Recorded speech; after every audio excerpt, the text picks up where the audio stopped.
interactions you have within what you've just been doing now. Thank you for taking the time to be here. The Social Coach Leadership Programme workshop, Stakeholder workshop, is part, and has been part, should I say, of a 18-month journey in engaging a stakeholder presence on the Queen Elizabeth Park, the Olympic Park. You will see some activity on that track, and the Bobby Moore Academy have access to that track. However, with one of the premiership in terms of comparisons to football and athletics, Essex and Newham Beagles, they don't have a permanent presence in or on this track. There is a local football club here, but equally, there is no community usage unless it's paid for. The one thing that is becoming the biggest barrier in participation, which the government want to see, all the sporting bodies we want to see, and government want to see, by way of it being a fundamental human right, which is what I believe in Sport for All, it is something that has to be paid for on a session-by-session basis. This workshop is important because it brings the final piece of a very important jigsaw to a diverse picture of stakeholder delivery. And it will be no secret for the majority of you from the London Youth Games that on the basis of previous presence of Andy and Katie in particular, it was critical that you were exposed to its potential and in the ability to take it forward. The rest of the stakeholders are just a unique mix of what I think are normally required to make it interesting. So the pace that we will go along over the next hour and a half will be, I will say, the pace of the streets, or in the ability, as I was shown by two very creatively disruptive young people, the ability to create a social movement of activism in just under half an hour. That's with 2 mobile phones and a tablet. It's coaching, so therefore, ask the questions. It's about action learning, which is testing your emotional intelligence, as well as your intellect and your common sense, being the optimum, hopefully acquired skill set. But more importantly, the ability of what is an Olympic and Paralympic year. And I would say there are 6 governing bodies that have been in this park over the last 24 hours. Neither of them knew that they were doing similar experiences of leadership. I have an ability to be a positive, unexpected disruptor and to be able to try and join up the dots. So thank you for taking the time. We are going to move at pace, and many of you will have reheard the introduction of the journey of where we've come from. Is there anyone that has any questions, thoughts, or comments at this point on what they've heard? And I'm completely fluid at this moment. I'm arguably the more amenable you'll ever encounter. Peter Raymond is behind, for those who haven't. Peter Raymond is our longest serving volunteers, project manager and researcher with regards to the community campus portal. Janice Argyle-Thompson is the co-founder of the Youth Charter, former world champion, the most dangerous person you ever like to meet. And you might well leave me alone as a result of the hour and a half spent with her. The workshop schedule is pretty straightforward. You've got your delegate packs. Hopefully you've already reviewed them. And on that basis of where we've come from to where we are.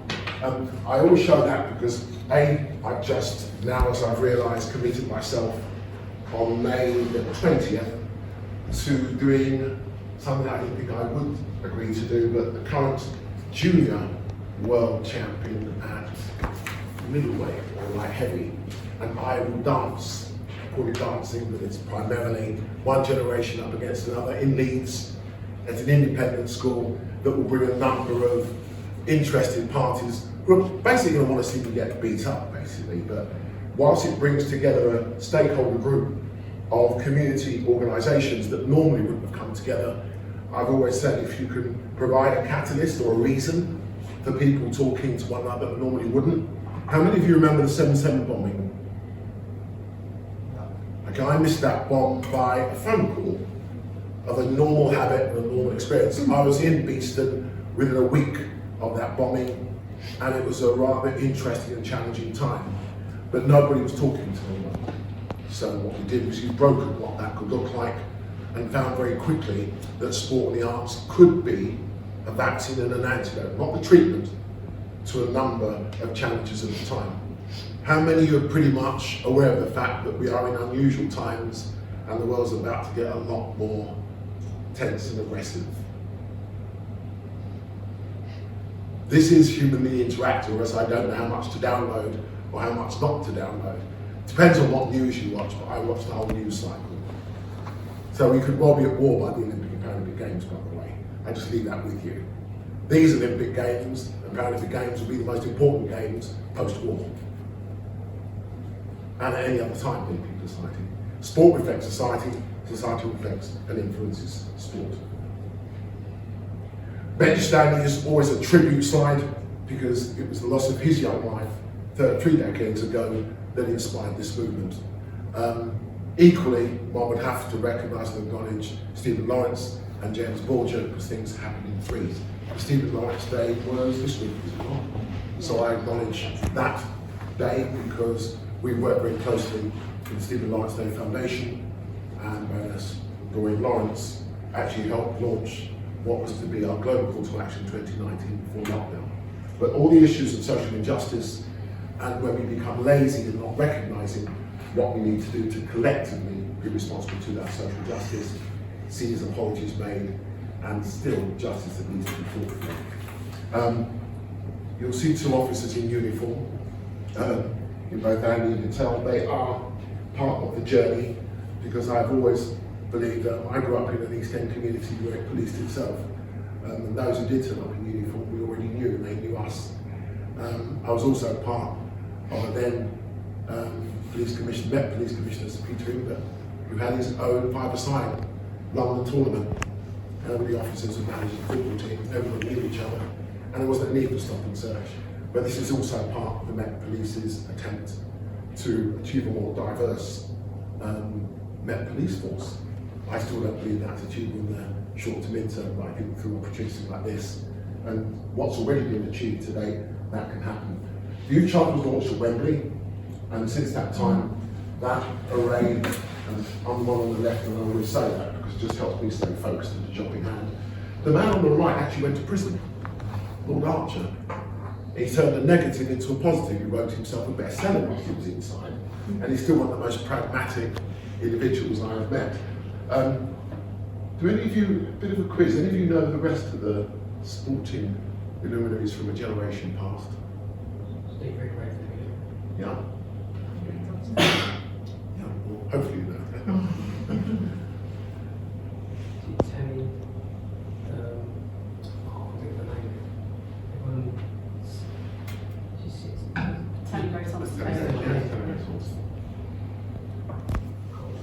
I'm gonna refer to Alan Pascoe and Adrian Morehouse, but now Baroness Mary Peters, back in 1972, in her pentathlon gold medalist, actually brought a very, very conflict-driven Isle in North and South of Ireland together, and through that gold medal, she brought peace to a troubled time, at a time where they thought nothing could be realised by the way of the ongoing division and loss of life. I think there are collectively about 70 medals of Olympic, World, Paralympic and European titles.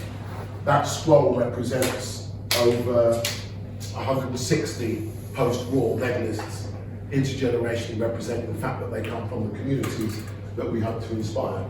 The achievements are what you can find out about, but that primarily are the 3 phases of approach that underpin our absolute commitment to a fundamental human right that sport, art and cultural activity is a rightly accessible opportunity of participation and pastime to children and young people. When that fundamental right is not afforded to children and young people, the mental, physical, emotional disaffection and disadvantage leads to a number of societal ills that I'm sure most of you are either aware of or at least now working to try and alleviate. But the notion that once you are engaged and equipped, it's the empowerment of further higher education as an aspiration employment or entrepreneurship that would ultimately see an ecosystem that becomes sustainable and achievable. How many of you are aware of what the sport for development movement does in both challenge and opportunity? Is there anyone aware or involved in the sport for development movement? Andy, you were in the Sports Commission. Is anyone aware of what the sport for development movement does or intends to do? Bit of homework, because that's what you're helping to try and give some substance to. By the way, I'm told that we inspired a movement that has now potentially become a sector or even an industry. And lots of conferences, lots of discussions, promises, pledges and promises, but not too much else. And is that a fair assessment? That's biased on my part because I'm still frustrated at the lack of team effort or collective effort. Andy will have hopefully a democratic, the opposite view. Possibly hard, but it's yeah. I think what has happened and what you've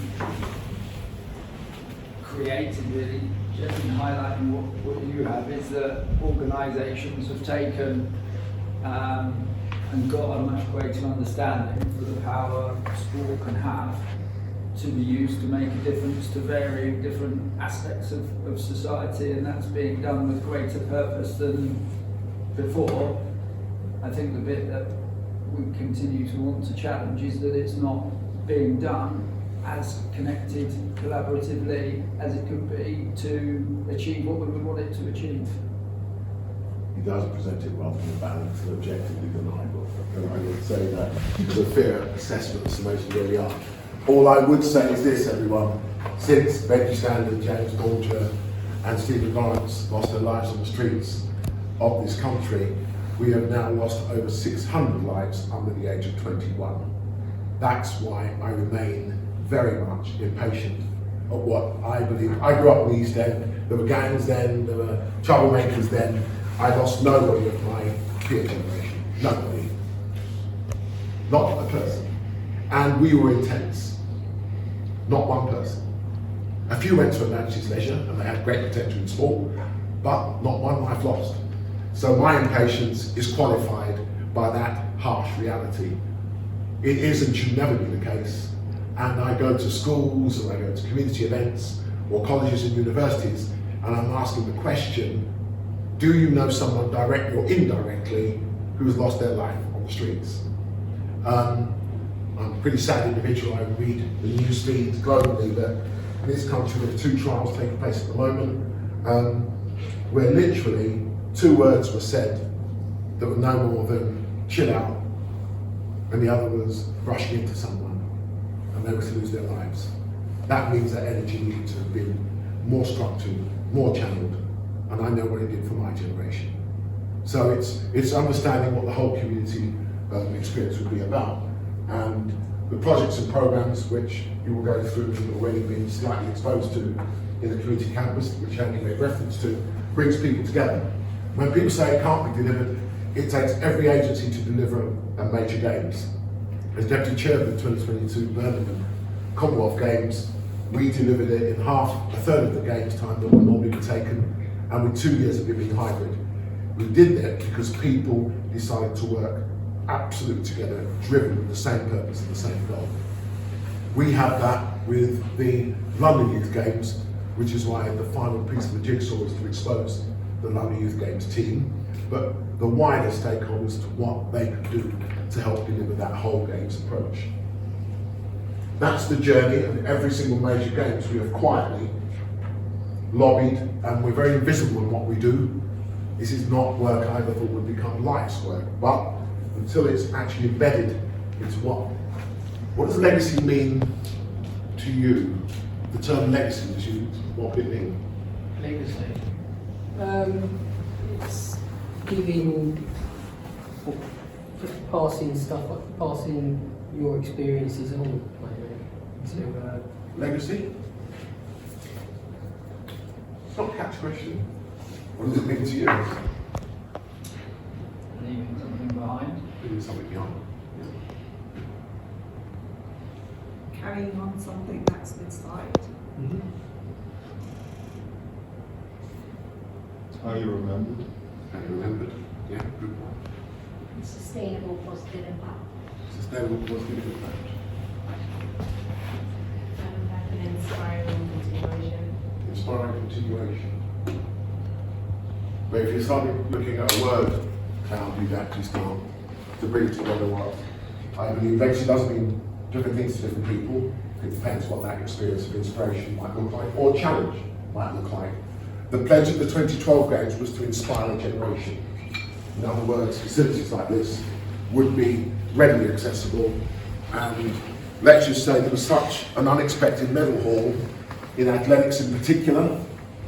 They had queues in Birmingham, for example, that went a mile long, but they didn't have enough coaches to meet the interest, and that queue dwindled very, very quickly and lost a generation, many say. But the regeneration of major games, of which this is one, is a 25-year journey. But at this moment in time, there are 6 universities on this park.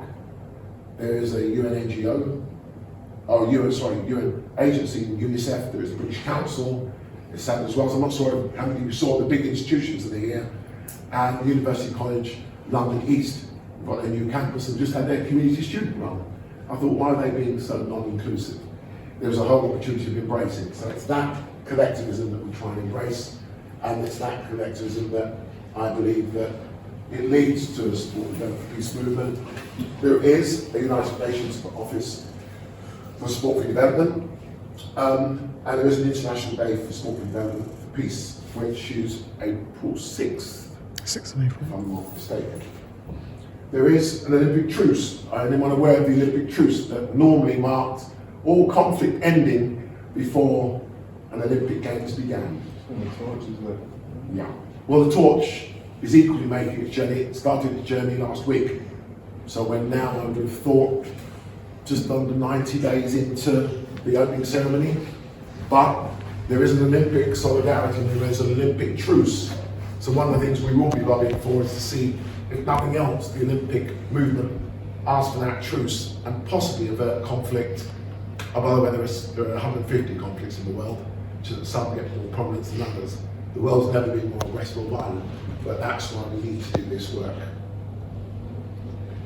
Anyone know about the UN Sustainable Development Goals? Anyone aware of them? You know what they're designed to do? Very quick, what is history? In 2000 there was something called the Millennium Development Goals, and they were predominantly produced for Africa. Many felt that was very geopolitically patronising, and that the rest of the world should have common goals that had common issues of inequality addressed in a more unified way. Those are 17 goals. Some already reflect the core issues that we need to address, and we've got to have them globally showing some sustainable evidence of impact by 2030. So as LA hosts the 28 Games, that will be considered again major next step in the journey following the legacy of the Paris Games cycle, because 2 years' time, this is what the world will be looking at. By the way, if you go to most communities, most institutions in this country, they do not know what they represent either. A number of universities have embraced it, but we now have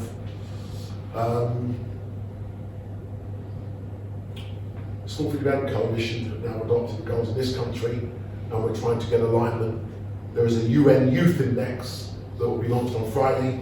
You'll all get a link, but it will tell you what young people, by the way, there are young people definitions that range up to the age of 28 in some countries, and in other countries, the age of 16.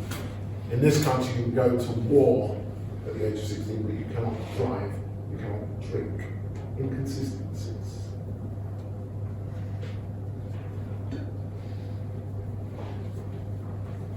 The Social Coach Leadership Programme is inspired by a number of people that you may have experienced in your natural life journeys who might have had a positive word to say to you when you most needed it.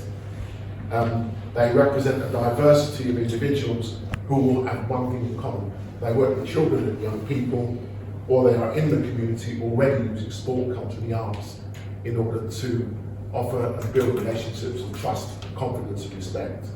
At this present moment in time, we have a third world culture doing things to our communities. What we are trying to do is take a community bottom-up approach, and again, that is why we needed an accredited leadership program that could complement the governing body leadership programs that we've seen hosted here at the park and within the stadium and surrounding areas, but something that we reflected, something that was global. The late President Mandela used and inspired this program as post-apartheid South Africa saw some ongoing racial tensions. He politically, in his genius, used sport in the arts, and it was very effective. There's lots that will do and provide the nature, the language, culture, and behavioural tools to engage people, young people in society that is not much interested in them. Strong emotional intelligence, common sense, life skills, and an acute understanding of what culture means. How many of you know of street culture? It's normally part of an icebreaker, but time meant to be. How many of you know street? That's an interview straight away.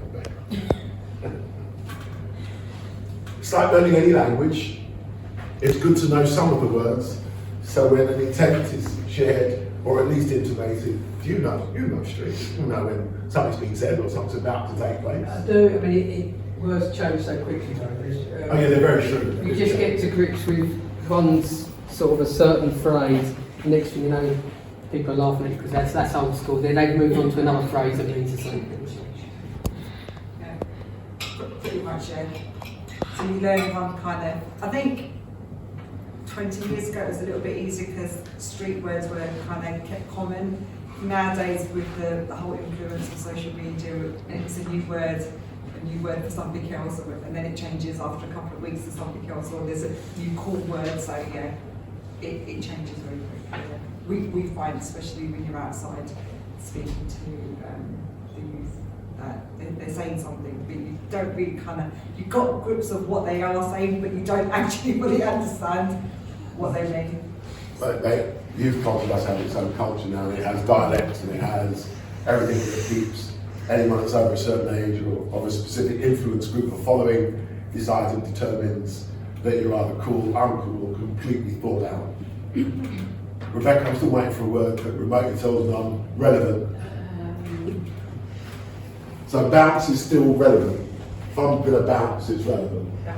See, that's what I'm saying. It's not relevant. So once you couldn't immediately relevant. Oh, bounce as in let's bounce and let's go. There you go. Oh, okay. Okay, so that is still relevant. I feel like instead of bounce now, people be like, they're cutting yards. Okay, So cutting yards. it means that, yeah, like they're going over, like, they go to their yard. Yeah. Okay, cutting yards. Okay. I am actually going to try and produce a dictionary. It won't last long, but I think it's the Oxford Dictionary. We should have the equivalent for the words that people use, young people use, but it's a dialect they use in order to keep us a lot less engaged with what they're up to. College slang? No? I'm just leaving that out. You're on campus long enough. Okay.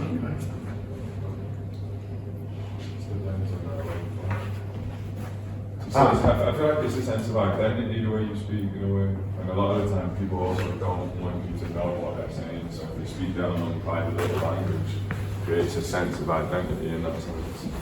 Not everybody wants everyone in everyone's business, so therefore they create their own forms of languages. It kind of insulates them in a way, in my opinion. That's a very good point, because at the end of the day, why we found, I think it was in South Africa, we learned that the women, for example, in Soweto and the other townships were the football coaches and managers, because they organised and coordinated, but actually coached the football. But they got the language that told them exactly what their teams or their teams of young people were not only saying in the changing room, and then they learned to dissect it and work out what they were up to.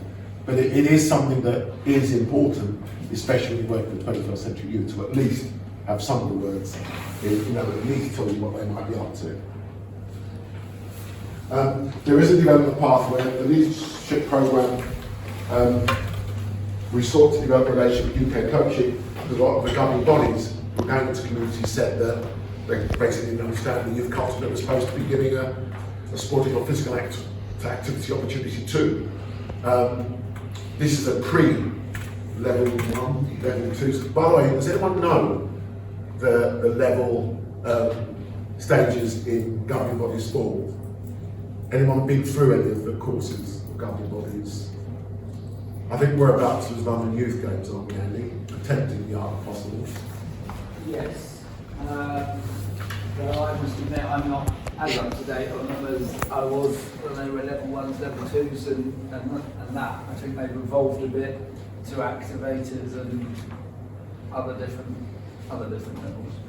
Yeah. But social professionals, social brokers, social coach activators are all part of a progressive journey depending on how far or how advanced you might wish to be.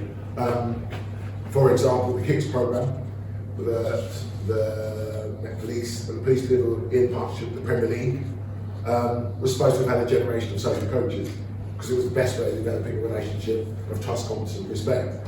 They're only now just reviewing the program, and I think we're about to potentially have, with Mark Rattley's blessing, a social coach cohort of officers that wouldn't have to stop and search, but are already working and coaching with them and have natural relationships with them. But that's the progressive pathway, but this is all stuff you can follow if you're interested. The values are absolutely critical. The late great Muhammad Ali, who greatly inspired a lot of this work, has seen since his death in 2016, as part of the 17-year relationship, apply the values that he expounded when being not only a professional boxer, but more importantly, as a sporting activist. Muhammad Ali used 2 hours of his day every day to give something back. And his words of legacy inspiration that give it to others is the rent that you pay for your room in heaven. He had strong spiritual beliefs, but the confidence, conviction, dedication, giving, respect, and spirituality are all behavioural characteristics that are not exclusive to anyone and are not expected of anyone, but they are values that when we speak to young people, they can relate to in many, many ways very, very quickly. The global citizenship of rights and responsibilities, the Olympic values of excellence, respect and friendship are just words that give us something to work with, align to and aspire to. The skill sets are all there, borrowing emotional intelligence and the interpersonal skill sets. And that's why I can pause and stop, but I'd like, on the basis of what I've attempted to download, hopefully provoke any questions that might result from the whirlwind exposure to 3 decades of work. By the way, this sets the tone for the action learning scenario.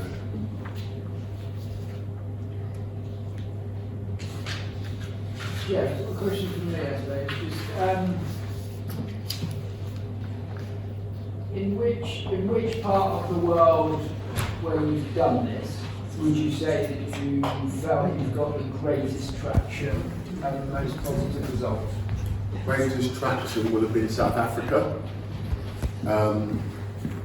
There was a Future Champions tournament, which was a global under-17s tournament, which was run at the Knight Centre in Soweto.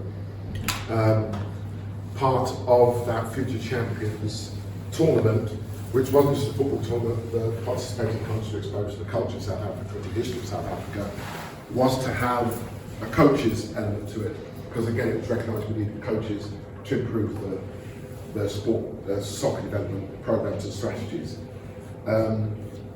We delivered our social coach leadership module experience there, and it was to an all-men soccer coaching community.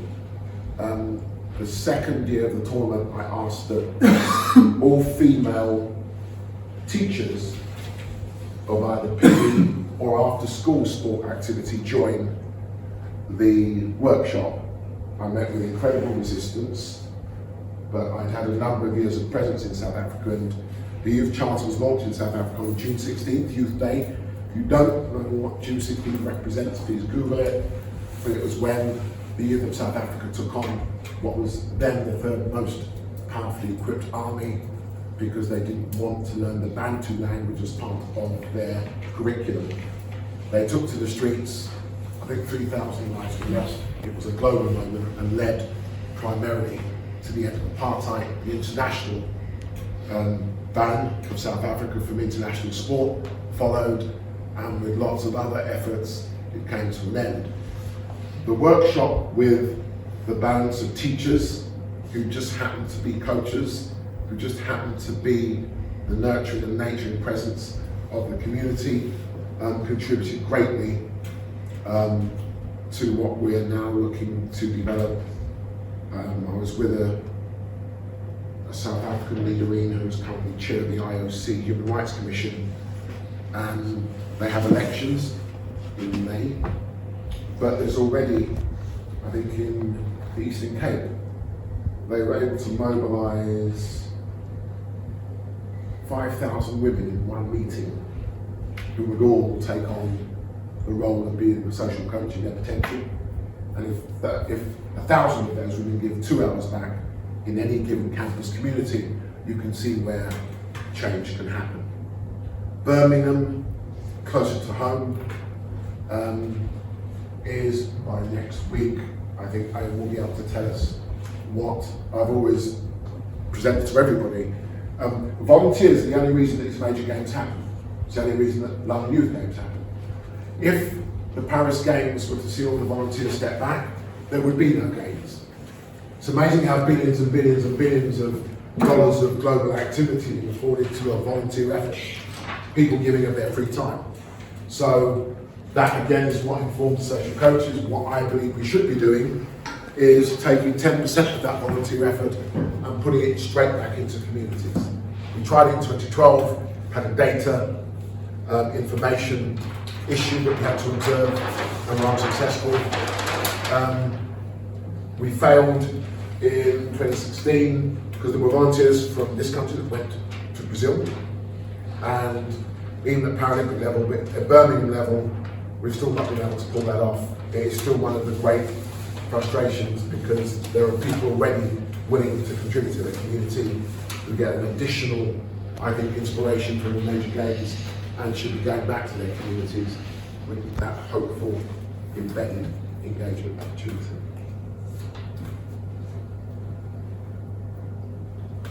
What would you say is in terms of the levels of the social coaches and the leadership programs they can advance through? Have you been able to find out what level you would say most of them end up dropping off, that maybe they don't finish from the previous games that you've been involved in? Everything. This is a fast track module that is primarily designed to engage with already social coaches that don't know it. They're already interested in working with children and young people. They're already linked to projects and programs, but they've not become one movement, registered, accredited, and part of our safeguarding. And the one thing I can share, the one thing that Sport for Development have been looking at is the very safeguarding of the coaches who engage with children and young people on a regular basis. It's one of the biggest risks we have to mitigate, especially with a global program. We can be surprised at any given moment in time, and it then has a reputational relationship and risks that we have to manage. Is this making sense to everybody? A nod will do. I think that's... Okay.